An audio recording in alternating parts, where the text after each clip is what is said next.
مين كان يصدق ان مشروع زي المونوريل ده لما سمعنا عنه من كام سنه، ممكن 4 سنين او حاجه زي كده، محدش كان يتخيل ان هو هيكمل او هيتنفذ او هيطلع بالمنظر ده. هنجرب النهارده المونوريل وهنروح لحد العاصمه الاداريه، والناس كلها جايه تتصور وتفسح ولادها في المونوريل يا جماعه. هي بقت خروجه يا جماعه، تجربه جديده هنعملها النهارده، ومعايا 2 اجانب جاي افسحهم، اخواتي البلجيكيين جايين مصر مخصوص. جايين مخصوص عشان نجرب ايه النهارده المونوريل ونروح العاصمه الاداريه. فتعالوا نتفرج بقى ايه الاجواء عامله ازاي. ودلوقتي طلعنا بقى المونوريل، ومتحمسين ولا ايه؟ متحمسين. اول ما بندخل بقى هنا في الماشينز اللي ورايا دي كلها، تقدر تحجز على طول بنفسك بالفيزا بتاعتك او تحط مبلغ كاش. وهنا زي ما انت شايف تقدر تقول بقى ايه ابدأ، وعاوز تذكرة واحدة مثلا، رحلة واحدة، وتكتب الوجهة. وطبعا هو شغال دلوقتي من محور المشير، وهتلاقي بقى مثلا ايه 190 زي ما انت عايز. بص الاجانب هم جايين يجربوا بنفسهم التجربة. دلوقتي بقى اشترينا التذاكر من شباك التذاكر عشان نوصل للاخر خالص ب 50 جنيه 55 جنيه الفرد. وهندخل دلوقتي المحطه، احنا حجزناها من هنا علشان ايه بدفع بالفيزا، يعني ده اللي حافظينه بقى انت عارف. الله علوه، حطها هنا. ايوه عدي يا باشا، اتفضل يا فندم. والله يا بلجيكي. ندخل كده، تفتح البوابه زي ما انت شايف. هنا في سكرين تقدر تعرف احنا هنروح فين. هنروح العدالة، فايه هي من الاتجاه ده. وهنا مكتوب بقى اسامي المحطات اللي هنعدي عليها. وزي ما انتم شايفين المحطة نظيفة. دلوقتي بقى ايه فيرست امبريشن كده، اما الاجانب هيشوفوا المونوريل. دي شكل المحطة. والله نحن بلجيكا، شكرا. هولندا، فرنسا، لا المانيا يمكن في مونوريل. بلجيكا، فرنسا، هولندا ما فيش مونوريل، فانتوا يعني هلا مصر سبقتوا هي الدول كلها. عدينا الله عنهم. شغالين القطر 4 عربيات بس. اوكي. تمام، 4 عربيات 8 ابواب زجاجيه. اوكي. تمام، بعد كده ان شاء الله في المستقبل ان شاء الله هنزود 8 عربيات. يصير 16 يعني. شرفتونا في مصر وان شاء الله يكون عندنا حصل. الله يخليك. الله يخليك، شكرا. Justice City Station is departing from the platform. القطر وصل بقى. القيادة الذاتية بدون ما حد يسوق القطر. يعني بجد مين كان يصدق ان مشروع زي المونوريل ده لما سمعنا عنه من كام سنة، ممكن 4 سنين او حاجة زي كده، محدش كان يتخيل ان هو هيكمل او هيتنفذ او هيطلع بالمنظر ده. كلنا قلنا لا، عمر ما ده حاجه مكلفه وحاجه غاليه وعمرها ما بتاع وعمر ما حاجه زي كده تحصل عندنا. لكن تشوف احنا دلوقتي في 2026 وماشيين وبنشوف زي العاصمه الاداريه. مين كان يصدق ان العاصمه ديت هنشوفها؟ والله كانت ناس تقول لك في الصحراء وبعيده زي التجمع كده اول ما اتعمل. لكن انا انبهرت بصراحه، يعني خصوصا ان انت تبقى سافرت وشفت تطورات في بلاد تانية وتشوف عندنا لا، وعدى كل الاكسبكتيشن اللي كانت في عقل الواحد بصراحه. طبعا هنا هتلاقي المونوريل هو قياده ذاتيه، مفيش اي حد بيسوق المونوريل، هو كل حاجه سيستم بدون اي ما حد يسوق المونوريل. بس طبعا بيكون في اوديت زي ما انتم شايفين. ودي العربيه الاولى. صراحه تجربه خطيره وانت قدام خالص تتفرج بقى ايه على مصر من فوق، خصوصا مناطق زي التجمع لكن دي عمرنا ما شفناها من فوق. وهنا بتشوف بقى الكومباوند طول ما انت ماشي. ده ايه هنا بقى؟ ده مش عارف ماونتن فيو ولا ايه، حد يقول لنا بقى ده كومباوند ايه. منظر خطير بجد. هي اجمل حاجه انت عمال تشوف كومباوند، انت شايف السور بس من فوق، تشوفها من تحت. قصدي دلوقتي بنشوفها من فوق، خطيره مبهره يعني. اماكن كلها خضار وفلل، شكلها رهيب.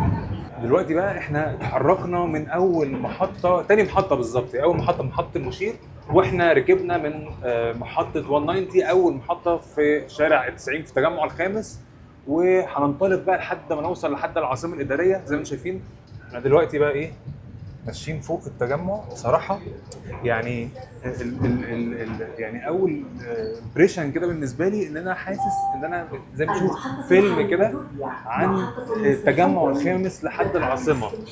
فاول مره نشوفهم مع بعض كده. دلوقتي احنا دخلنا المحطه مستشفى الجوي. بص بصراحه المكان يعني مودرن متطور جدا،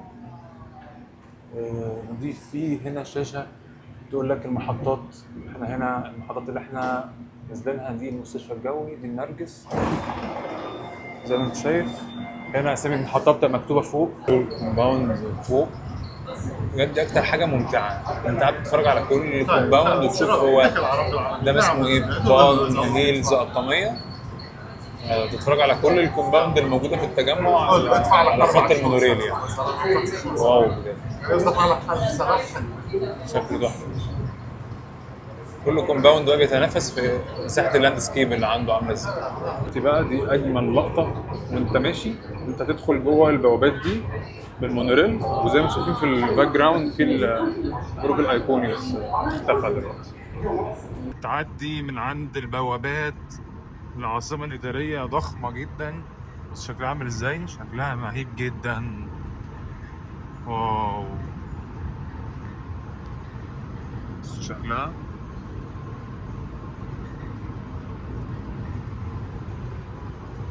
منظرها خطير. واحنا ماشيين دلوقتي بقى هنعدي على النهر الاخضر، هي مساحات خضراء وبحيرات صناعيه كلها، لحد بدايه من اول بوابات العاصمه لحد بتفضل ماشيه جوه العاصمه في كل مكان بتحاوط المدينه. زي ما انتم شايفين هو ده النهر الاخضر، ودي هتلاقي بحيرات صناعيه دي بتحاكي نهر النيل هنا في العاصمه يعني زي ما انتم شايفين. بص الناس كلها بتصور ازاي اهو. الناس ده جاي من بلجيكا، الراجل ده بعد عمال يصور. كل دول جايبين ولادهم يفسحوهم، واحد طلع من شغله والله علشان يصور. بيتكلم واللي جايبين ولادهم وخروجه حاجه خطيره. زي ما انتم شايفين بقى احنا هنا دخلنا جوه العاصمه بعد النهر الاخضر. هتلاقي بدايه بقى ايه البرج الايقوني وحي المال والاعمال، وتفضل بقى مكمل لحد الحي الحكومي.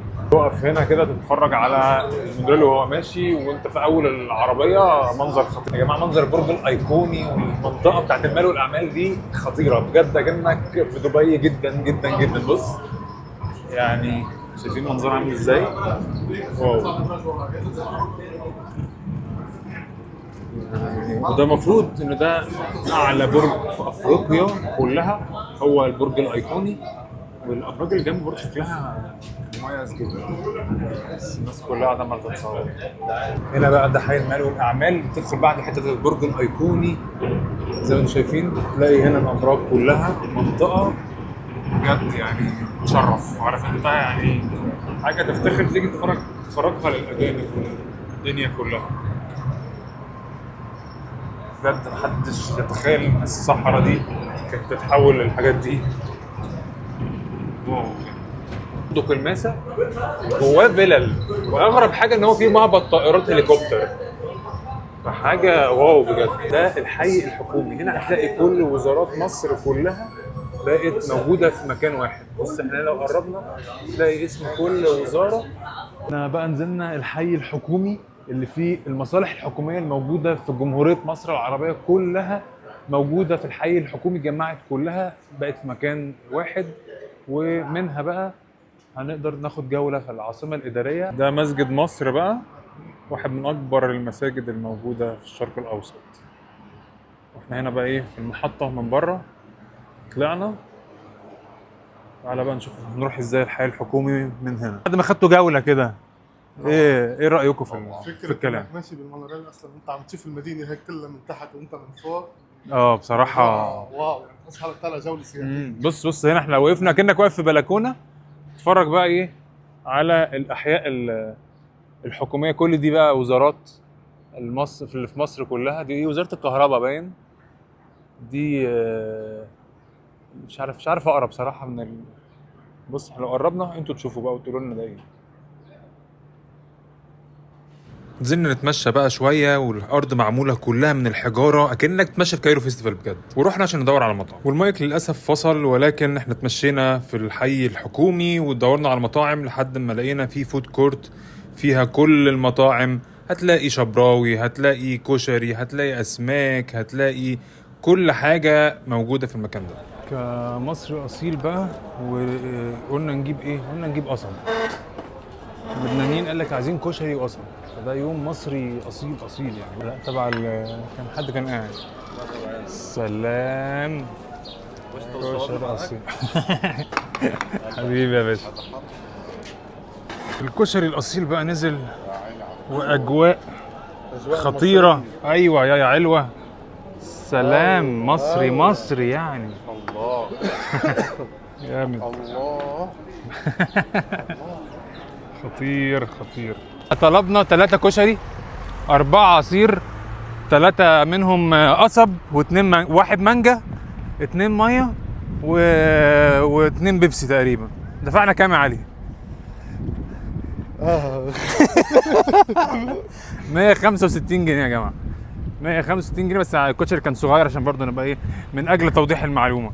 فهم مش مصدقين نفسهم يعني. تقريبا ب $3 اكل وشرب وبص 3 اشخاص وبص، وسيبنا من كتر الاكل يعني ما قدرناش. فاهلا بك في مصر. والله يعني فوق ما انك عم تستمتع، فوق ما انك عم تعيش حياة حلوة، ايوه الاسعار ببلاش. اه يعني والله حرام الواحد يروح سياحة على اي دولة بالعالم غير انه ينزل على مصر والله.